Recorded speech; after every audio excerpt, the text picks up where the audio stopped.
CM Revanth Reddy 18 నెలల పాలన చూశాక కాంగ్రెస్ పార్టీ అంటే ఏంటో ప్రజలకు అర్థమైందన్నారు మాజీ మంత్రి హరీష్ రావు.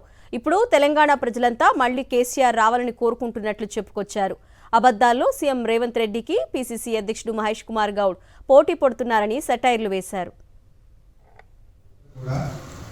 మళ్ళీ కేసీఆర్ రావాలి అని ముక్త కంఠంతో కోరుతా ఉన్నారు.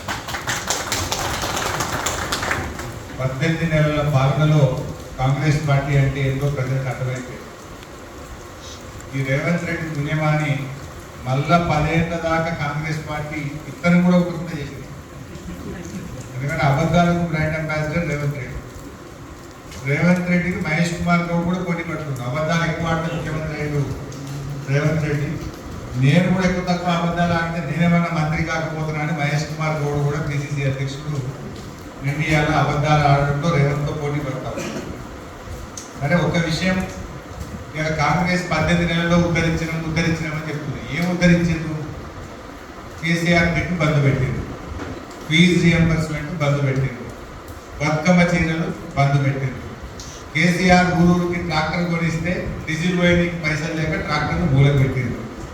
ఊర్లలో బుగ్గలు కాకపోతే బుగ్గలేక ఊర్లను అంధాకారం చీకటిమయం చేసింది. మీరు ఉద్ధరించింది ఏమిటి?